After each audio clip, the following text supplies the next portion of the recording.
Okay, now let's take a look at paradigms in linguistics. Many of you are language majors, so you need to know this anyway. Even if you think you're more of a literature person, you need to know this. Okay, so linguistics, you have different fields: syntax, morphology, phonology, phonetics, semantics, pragmatics, applied linguistics, sociolinguistics, psycholinguistics, and some of these themselves are really huge fields too. Let's start to think about theoretical paradigms. So these are subfields, but let's think about the theoretical paradigms, because that's going to affect how you write and the kind of writing that your professor will expect in the class. Let's just think about the study of language. What are different ways of approaching the study of language? And what are different ways you could study it? And what are different ways you could think of language and different ways you could study it? And this is kind of a deep question. What are different ways of kind of studying language? Think about it. How would you approach and study language more scientifically, holistically, or as a humanities person, more qualitatively, quantitatively, theoretically? What are different ways of approaching language, the study of language? Pause the video and discuss for a while.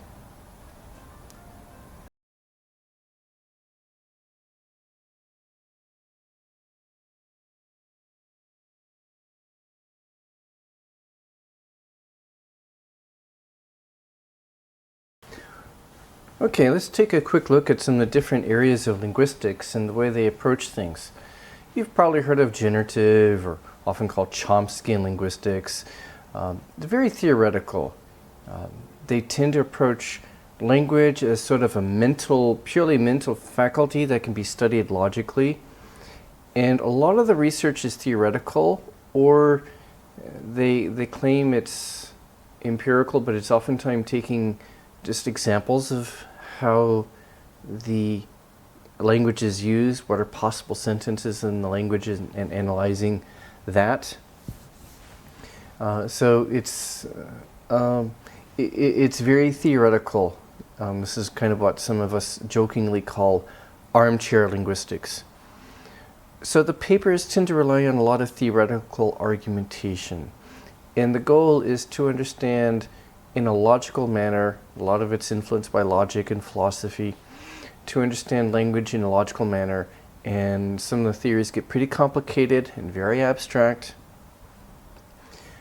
And so the papers tend to be pretty theoretical and sometimes hard to understand because they talk about a lot of abstract theoretical concepts that are from their theory. And of course there are some people within the framework who kind of like the Chomsky's general goals, and they don't like the way they do it. So they think, oh, his particular theories of syntax are really mechanical and complicated. Let's do it a different way. You learn about that in graduate school if you want to. So the goal is to understand language as kind of as a very complex kind of logical organism, as a logical thing. And the idea is that they're the same kind of abstract structures that exist in all of the languages of the world. And so they try to take these tools, this sort of toolbox, this theoretical toolbox of theoretical structures and theoretical abstract structures and principles and rules, and try to show that they can work for all of the world's languages and all of the possible languages, all the possible sentences you can say in English can be described by these really abstract rules. And the same is true for, German or Russian or Korean or any kind of language you want to throw at it and see if it works. So it's applying the theory to new structures and new languages as much as they can in order to work out the details of the theory, or to get it to work and to kind of tweak it and adjust the theory to make it fit everything.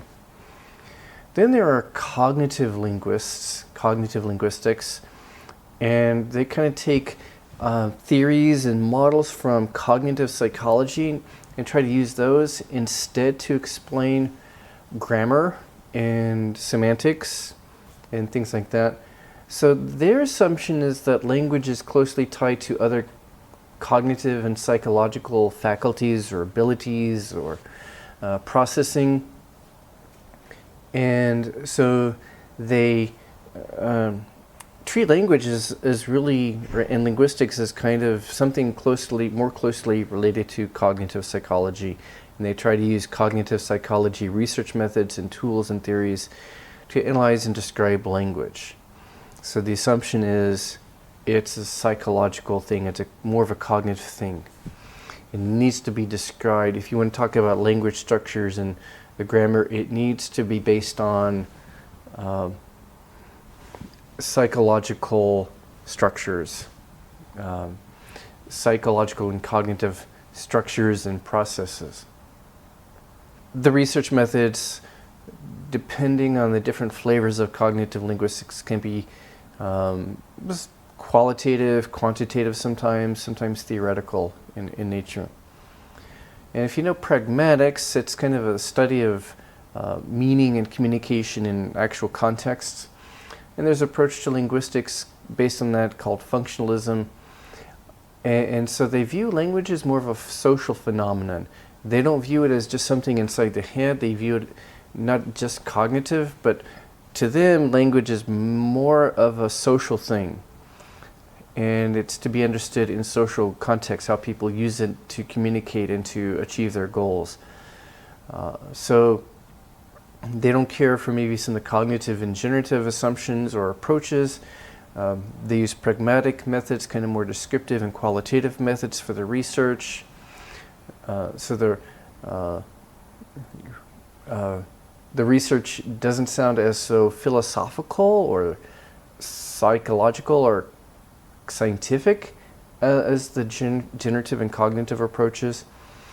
It's about communication, understanding how people communicate. So trying to base grammar, your theory of grammar, on how people express their ideas and how they achieve their goals, how they communicate in social contexts. So much more of a focus on social aspects and communicative aspects of language.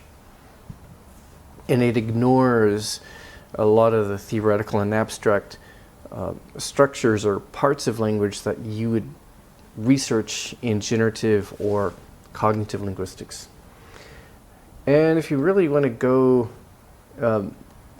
take the cognitive approach to an extreme, there's connectionism, which is kind of based on computational modeling of neural networks and brain connections based on neuroscience and psychological models and theories.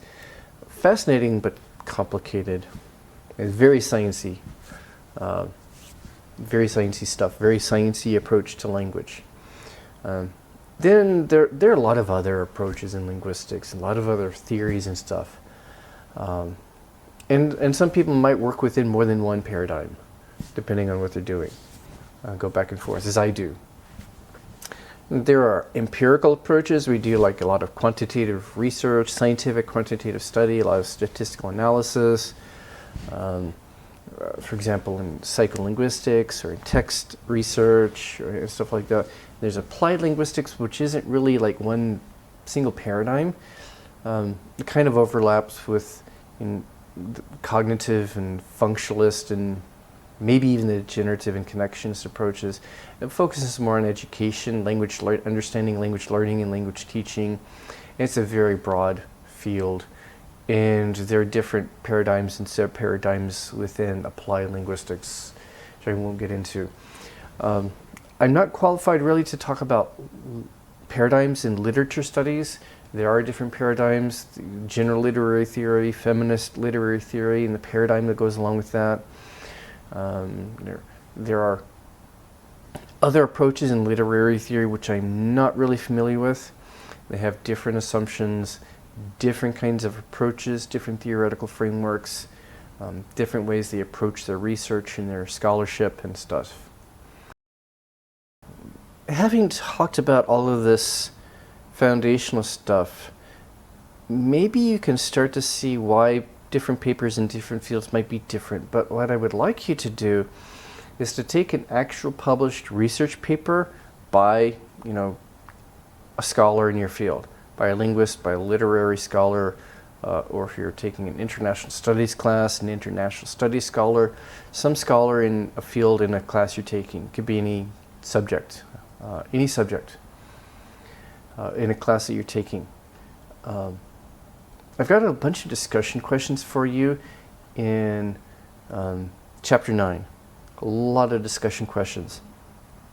And I want you to start on it, and what I'm going to want you to do is to get a couple of published papers from one of your classes or a particular field that you're interested in, and sit down with some other people who are maybe in a slightly different or very different field.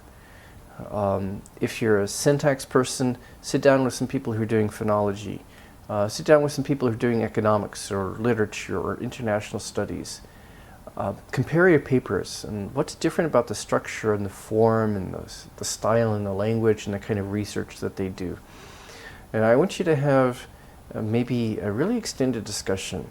And I'm going to give you, if this were a live class, we would spend a whole class doing this. It's kind of hard to do this with the video lecture, but that's really an important, valuable discussion. If you can do that, sit down with somebody from a different field or different subfield or something and have a long discussion comparing these papers. And there's a lot of guiding questions here in Chapter 9 for you, 9.8 through 9.11. For starters, let's look at the structure of academic papers in your field. Take a sample academic paper, published scholarly paper. And this is from section 9.7. Do you see these components in the paper? Is the paper divided up into these sections? What do you think these are for? Take a minute and discuss. What do you think these sections would be in a published paper? What do you think these are for?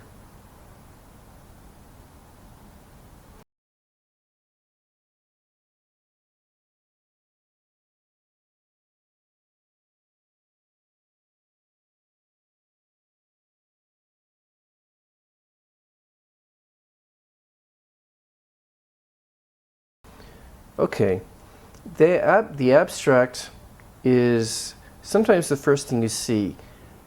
It's not something that you would probably write if you're writing a paper in college, but it is something you see in a lot of published papers.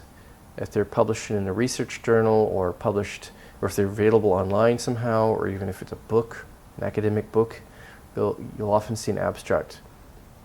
It's kind of not part of the paper itself. It's something sometimes at the start or top of the paper, and it is a summary of the whole paper, often for the purposes of databases, research databases, academic databases, or when you look at the website of the academic journal, the publisher, what you see is the abstract. And what's it for? Well, it's a summary of the whole of the paper that includes a thesis, summary of the research methods, maybe, and the main conclusions, the main findings and implications. And it's presented there because it tells you, do I want to read this paper? Do I want to bother to download it? Do I want to really spend my time to read this paper, or is it relevant to me? So it's kind of not a part of the paper itself, but it's something you'll see whenever you see a paper online, especially, or in a database.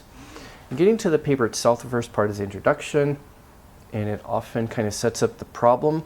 The research question kind of sets it up, provides an introduction, basically gets to the thesis, what the main point or main topic of the paper is, and the main purpose. Now sometimes you see a literature review, and that's sometimes the next section. That is kind of a overview or survey of other published papers or research on the very same topic, on the exact same topic. What have other people done? What have they found? And what are maybe some other questions or things we don't understand? Are there problems with the research that they've done? Or are there just other questions that deserve exploration? So it's often kind of a critique of the past research on that very specific topic, and what is something that still needs to be done. That often provides the justification or the rationale for what is next, maybe at the end of the literature review, not necessarily in a separate section, but often at the end of the lit review, the research question or hypothesis is stated. Now, if it's more of a quantitative or scientific paper, they'll actually tell you the hypothesis. This is the hypothesis we are trying to scientifically prove or disprove. In other papers, especially more qualitative, it's more of a question. This is our question. Because qualitative research is often for more exploratory purposes. It can be more exploratory. So, what's the question? What are we trying to look at, and why? So it's maybe not a specific hypothesis, but this is what we want to look at. What would happen here? What happens in this case? Or what's going on here? And in some papers, you have an experiment, and that's described in detail in several stages. Then maybe a discussion, interpreting the experimental results, or the data, and a conclusion. And the conclusion might be the implications, why is this important, or what have we done, summary of what we've done, or this is why that's important. We've done this and it's important for this reason. Or here's some further questions. Maybe here's some possible limitations or with our study, and this is what needs to be done next. Look at published papers in your field. Do they have these sections? If they don't have these sections explicitly stated, do you see some of these elements? Even if you don't see a lit review section, is there something like that?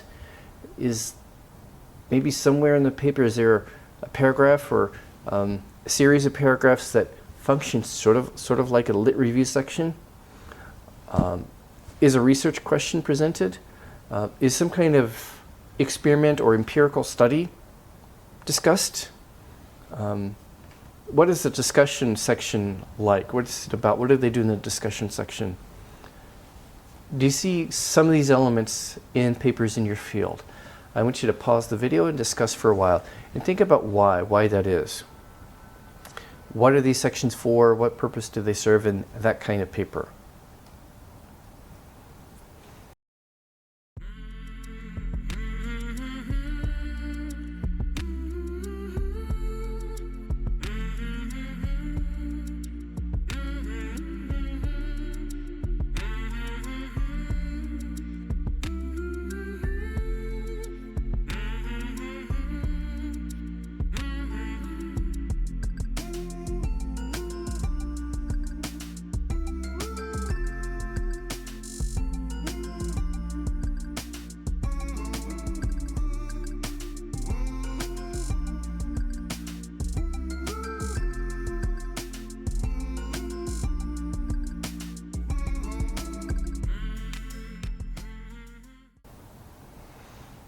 Okay, hopefully you've taken quite a bit of time because that's kind of a big question.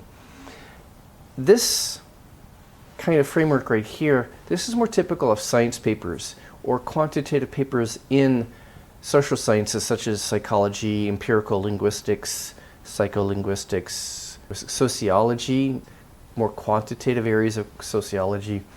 This is a very sciencey approach. This is based on the scientific method. Why do you think that is? Why do science papers follow this kind of format? Very rigid format, very structured. Why do you think that is?